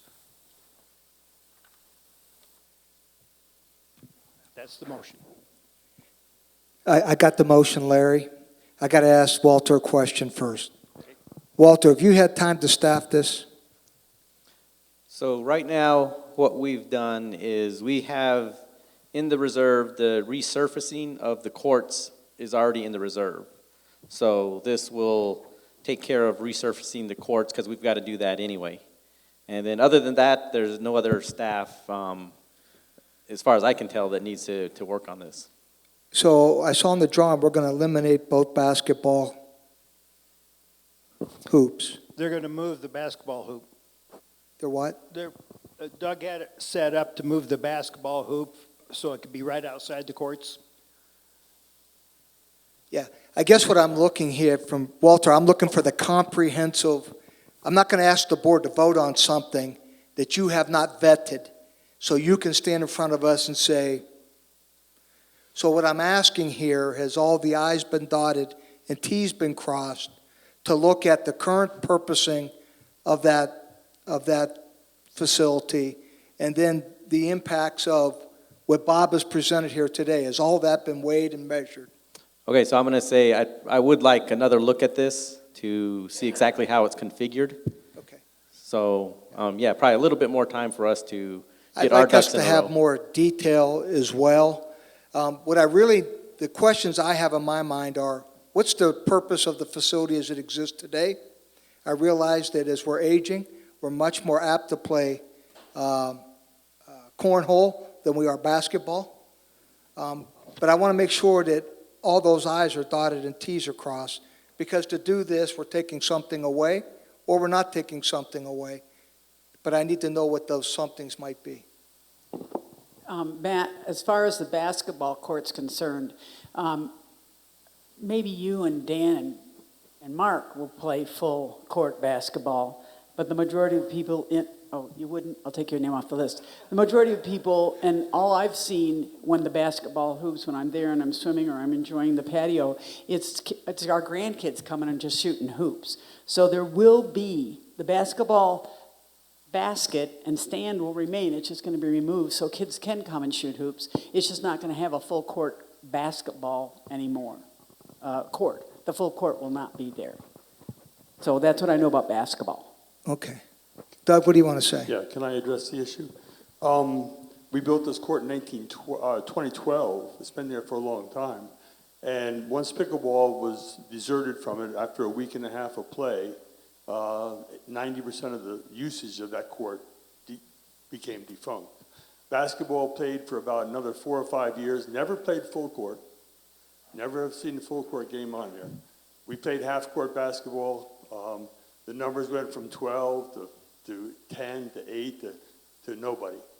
So that court's been sitting there pretty much for the last 4 or 5 years with no activities being done on it whatsoever.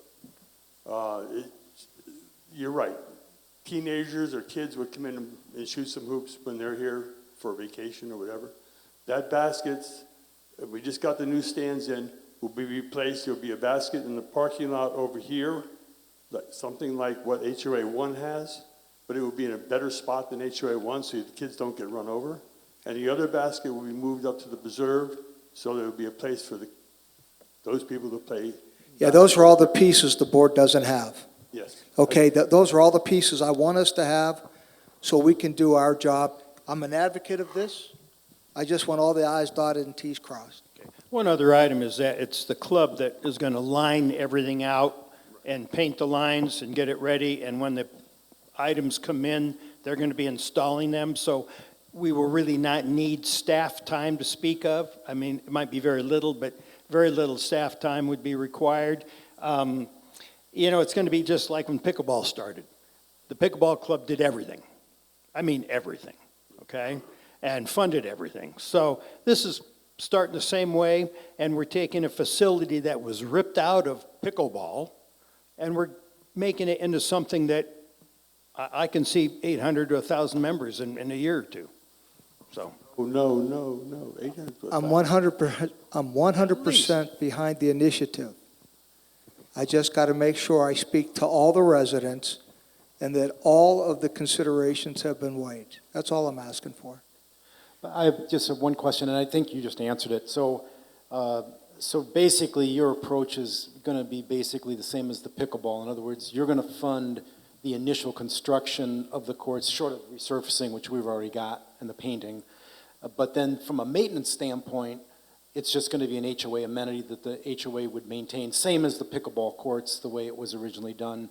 Are you planning on actually maintaining the courts, or just simply the initial construction of them? I can answer that. We will maintain them.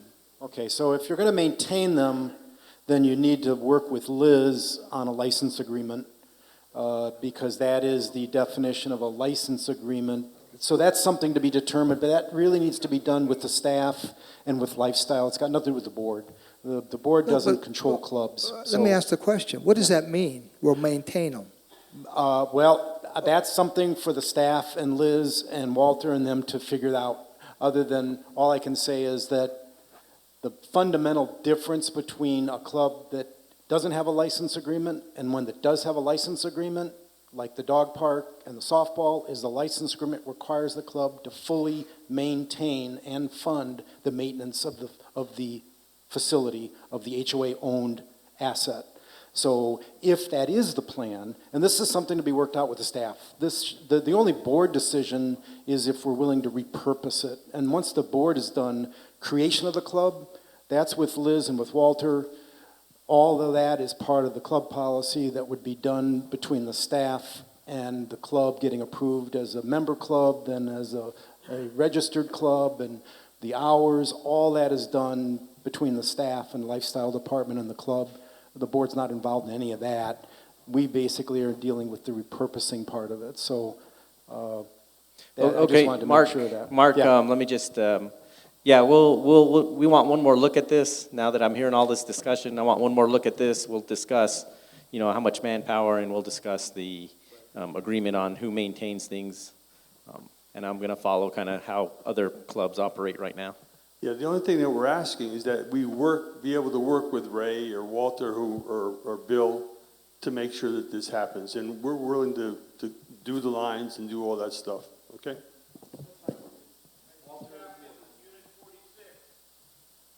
Stop. You can't be shouting. You need to come down to the mic and give us your name and your unit. Well, we're not, nobody's coming down to the mic right now, okay? Walter, thank you. I'm not acting on your motion, Okay. Larry, Well, let me because say one more I want to act on it next month after we've got a report on all this stuff that we've covered all this ground. All right, because this motion, they're going to coat the court as scheduled, okay? So all this motion does is allow them to repurpose the court into cornhole courts. Yeah, I got it. I just need those things done that I've asked for. Matt, will there be any, like pickleball, will there be any loans from the residents or members? Yeah, right now it shows that you need about 1,200 members to cover the $30,000 in the cost that's listed here over any period of time. So I guess the question is, from a funding standpoint, when we approved pickleball, they gave us a detailed description of how the funding was going to take place. They had some cash and they had some loans out there. I guess what I would like to see is how the $30,000 is going to be, how they're going to come up with that. And right now, like I said, if you come up with $25 per residence, it's going to cost about 1,200 residents to pay the $30,000. There are a series of investors that is going to initially cover the expenses that we presented today. Okay. And one last thing, Walter, Ray's been very instrumental in this from the very beginning meeting. So I'm a little surprised that you aren't better up to speed on this, because in anticipation of coming before the board, we expected that this information would have been properly conveyed back to you through Ray, so that we did not have to go back one more time and delay the process again. I think the key here was that it takes a couple of months just to get the boxes made. And the idea was they could get out and start doing their fundraising, get the boxes ordered, because it's going to take time just to get them installed and get all the lines done properly, especially with the rains coming. So, you know, I met with Ray and Doug and Sean last week. It was my understanding that it had been already run through the staff, that the committee had already approved this, and so I am taken back also that it didn't get up through Walter. Okay? There was a disconnect here somewhere. And Larry, the first time I've seen any of this information is today. Okay? I don't mean to put a damper on this. Look, it's called parallel planning. Nobody's telling you this isn't going to go forward. I'm just asking questions that I think are prudent for us as a board to ask and have answered before we make any decisions about repurposing.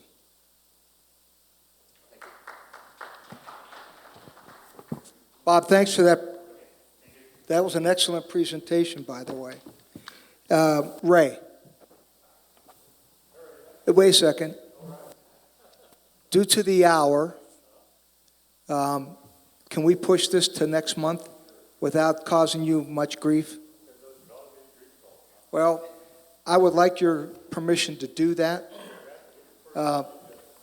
because we're already an hour and 40 minutes, and I know some gentleman over here has a question he wants answered.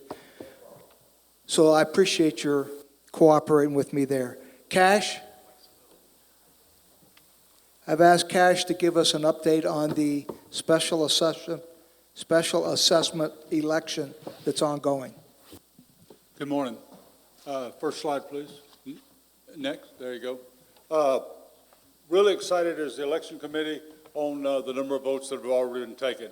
We're at 59%. We're a little past halfway. So these are great numbers. For those of us that had to count all the paper ballots, we really appreciate the fact that you voted electronically. Please tell your neighbors, please vote. We'd like to see this one as high as the last one on the assessment. You can see the numbers electronically, paper ballots, total, and the number of houses we're counting against. Next slide, please. As a reminder, you must be eligible to vote. On the last day of the vote, we check all households on whether they have paid their bill or if they have an outstanding bill of more than 30 days. Next, please. This has already happened. You can only vote once per house, even if you're from Chicago.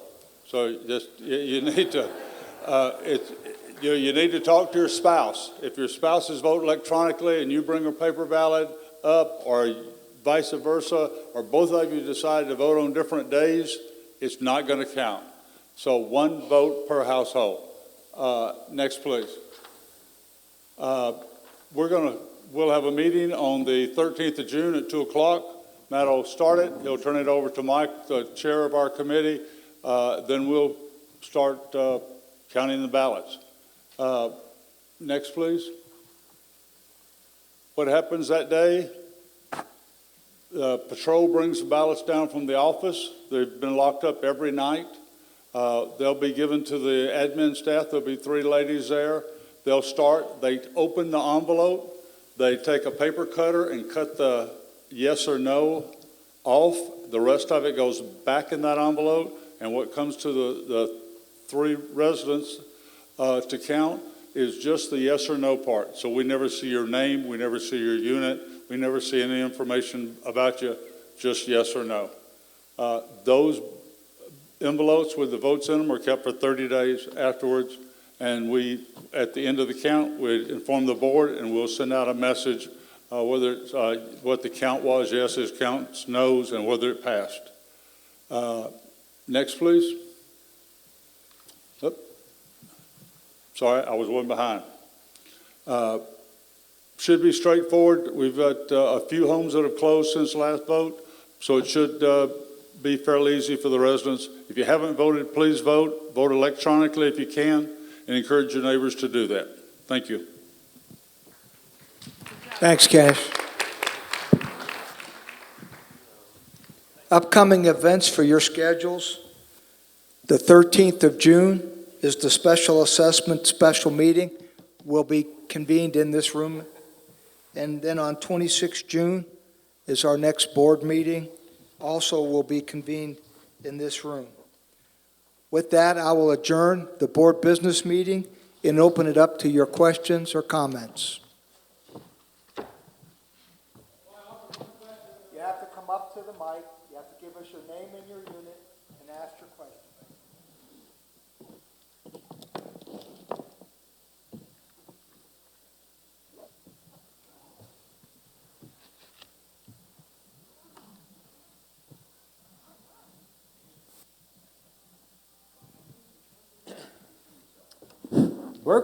Working? Okay, I've got one question. How did we get in the residential retail business? I'm not criticizing yet. You know, I just want to know what's going on. Your name and your... This is Jim Tom, Unit 49. All righty. Now, go, sir.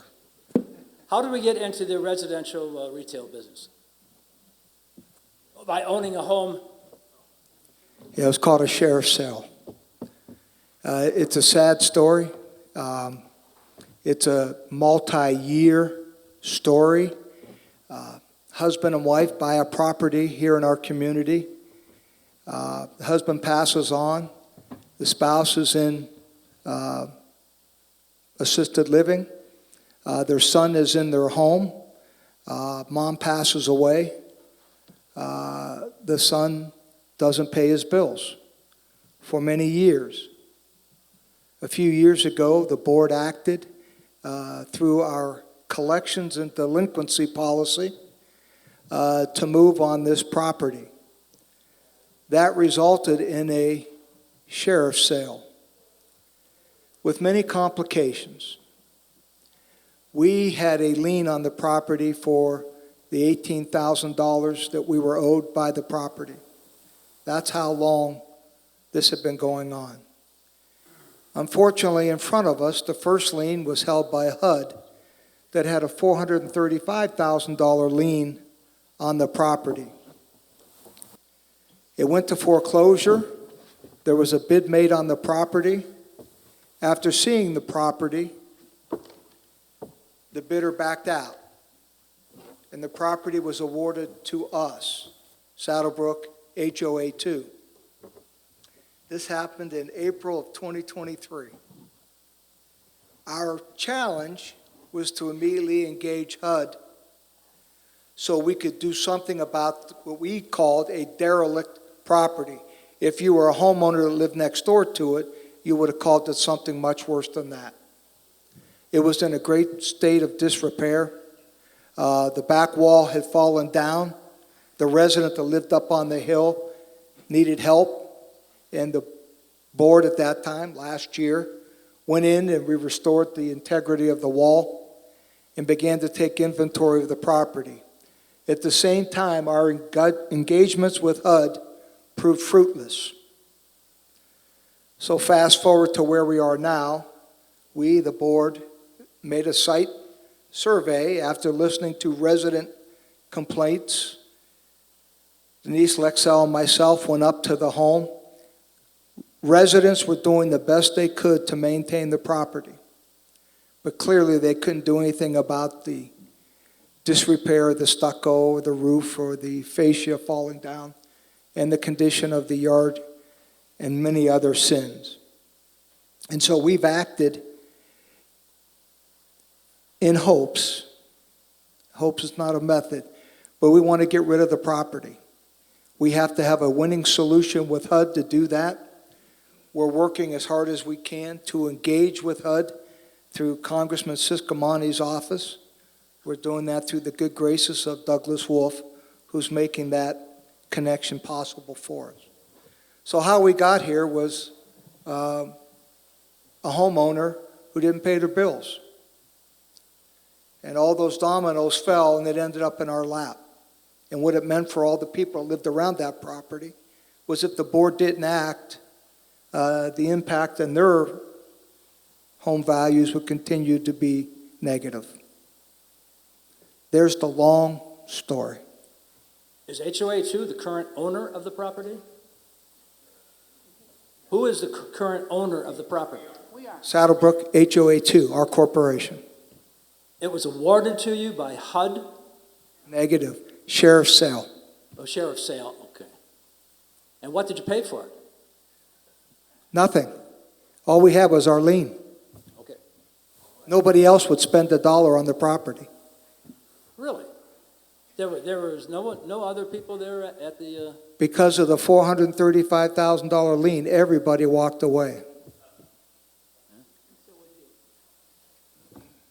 I understand. It's, trust me, I'm not going to have any hair left. This one's cost me a bunch. I don't have any good answers for you. No, I'm not criticizing you. I just, I've heard a lot about it. We just wanted to hear how we got there. It sounds reasonable to me, what you're doing. Jim, we've been working on this for over a year. Good. So Thank we you. talked about it at many, many, many board meetings. Oh, okay. And we went, that was one of the first things I did last year when I got on the board. I went there. It was horrible. The gentleman living there had turned off the sewer, the water, the electricity, which meant no air conditioning. He had 2 animals that lived in there. They defecated in there. It was horrible. Why didn't he get condemned and kicked out? I beg your pardon? Why didn't the property get condemned at that point and him kicked out? Condemned by whom? County? Someone, or does that kind of thing not take Okay, so place? did you get your question answered for about, we're not in the resident resale business. We don't want to be in the resident Okay, but resale at business. some point, you're going to put it up for sale. You're hoping someone buys it and continues the rehab, and it becomes another piece of property paying HOA dues, right? We want to be out of the business. I don't want to own one seventh home. Wait a second. Here's the end game. I want somebody like you and your beautiful wife living in that home and being a good dues-paying member of our community. That's the end game. Okay, It's a journey to get us there. okay. And you've dealt with it for a few years. This seemed like the best option for you. Thank you. That's all. Now we know quite a bit more about it. Thanks a lot.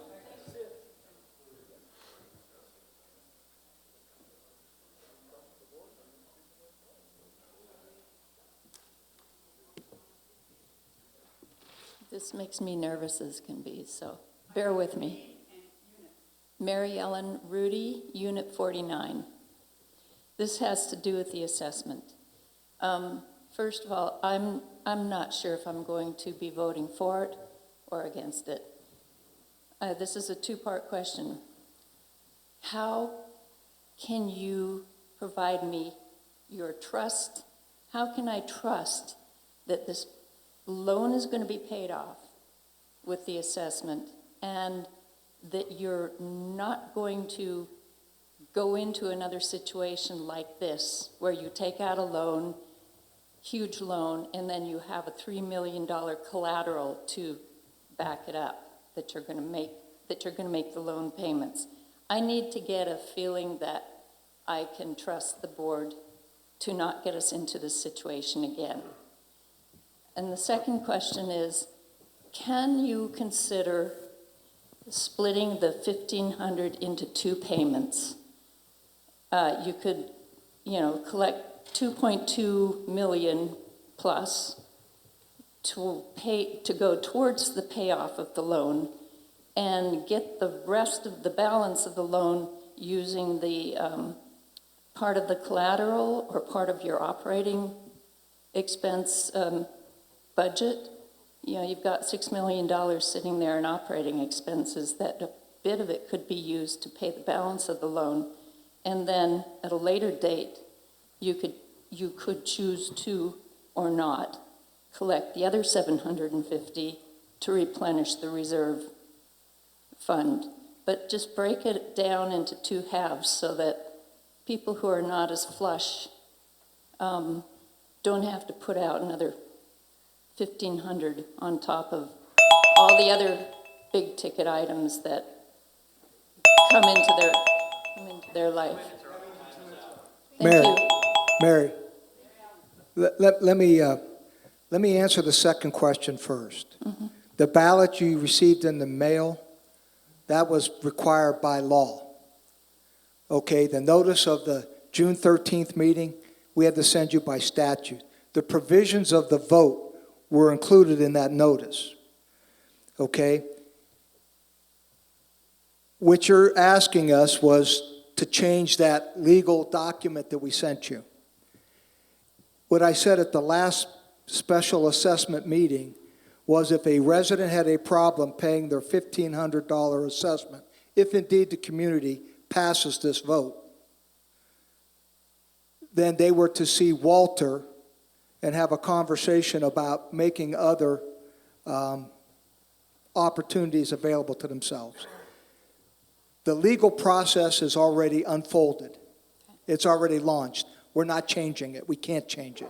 Okay? So what went out based on the last special assessment town hall, that's what went out to you in writing. That's what we'll be voting on. So whether that controls your vote, yes or no, I don't know. As far as the trust thing goes, I can only speak for Matt. But Matt's going to tell you, I can think of no human being that I know that would ever want to endure what we've endured over the last several months.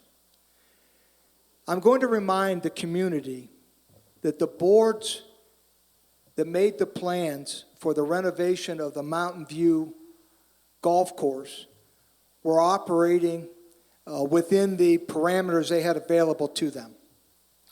In other words, it's our job as homeowners to make the funds available to maintain our community.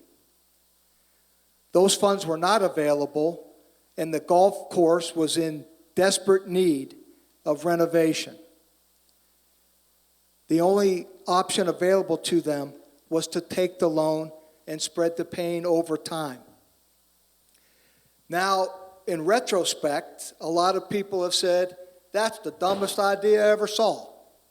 They didn't say that in 2019 or 2020 or 2021 or 2022 in all the years that it was discussed as the only option to renovate the Mountain View Golf Course. So now I've lived through it all. And I can tell you, you can trust me on this. Okay? There will be no loan in our future that I'm a part of. But I'm going to tell you the ugly truth. You still have to provide the funds necessary to maintain all of our assets. There are no shortcuts, there's no suspending reality, and there's no get out of jail free card. And if you think there is, you're going to drive future boards to loans. The only reason a loan was ever an option was because we never had this honest conversation about money. I hope I answered your questions, ma'am. I don't know if that earns your trust, but that's the best I got for you. Larry, Chuck?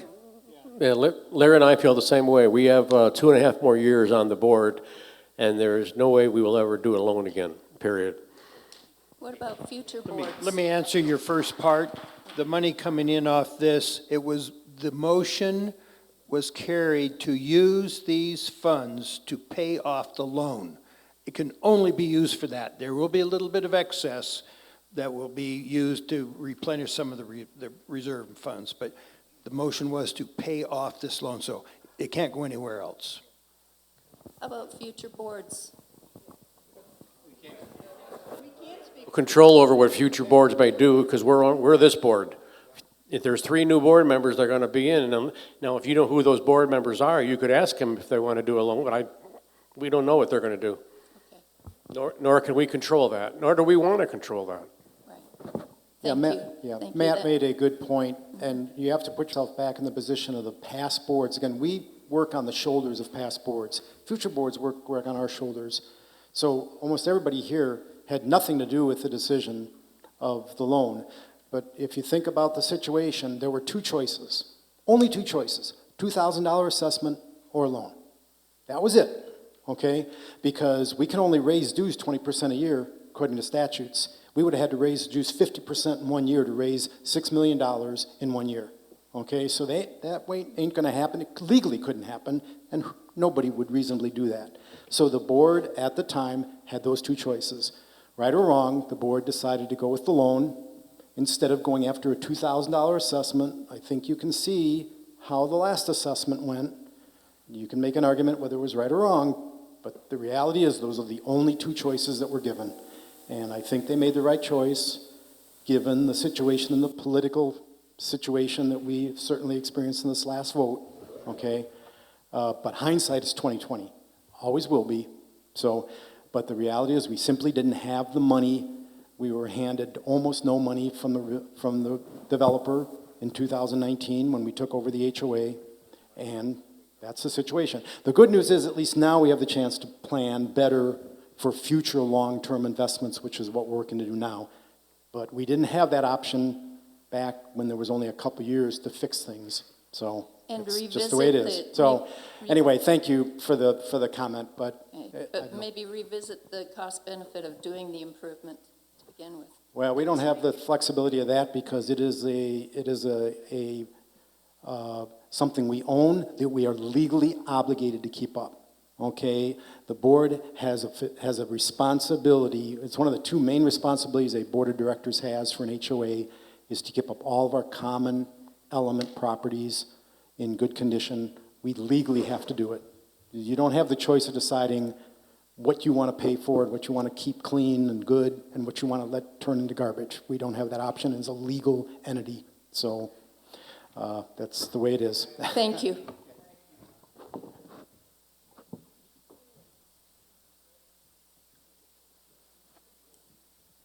Any other questions? Well, on behalf of the entire board, Walter, thank you very much for participating with us today.